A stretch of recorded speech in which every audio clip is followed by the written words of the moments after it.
దగ్గర ఒకటే విజ్ఞప్తి చేస్తున్నా. నిజంగా మీరు కంపెనీలు పెట్టాలంటే మీరు పరిగి చుట్టుపక్కల మోమిన్పేట ఎంత దూరం ఉందో 50 కిలోమీటర్లు 1000 ఎకరాలు ఉంది అక్కడ పెట్టండి కంపెనీలో. కేసీఆర్ గారు అప్పుడు ల్యాండ్ అక్వైర్ చేసి పెట్టినారు. అక్కడ ఏ సమస్యలు లేవు. తీసుకున్న భూమి అట్లాగే ఉంది, అక్కడ పెట్టండి. అదే కాకుండా రాకంచల్రా పరిగికి 10 కిలోమీటర్ల దూరంలో 200 ఎకరాలు ఉంది, ముందు అక్కడ పెట్టండి కంపెనీలు. నంచెల్రా దోమ మీరు ఏదనుకుంటున్నారు, నంచెల్ర పక్కకే ఉంది. అక్కడ నంచెల్రలో ఉంది భూమి ఒక 100 ఎకరాలు, అక్కడ పెట్టండి కంపెనీలు.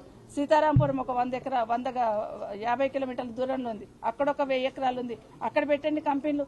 ముందు ఈ ప్లేస్ అంతా కంపెనీలు ఫిలప్ అయినాక మీరు ల్యాండ్ అక్వైర్ చేసి దానికి ఒప్పుకుంటాం. కానీ అవసరం లేకపోయినా ప్రిస్టేజ్కి పోయి మీరు ఏదైతే భూమి అక్వైర్ చేయాలనుకుంటున్నారో దయచేసి దాన్ని విత్డ్రా చేసుకోండి.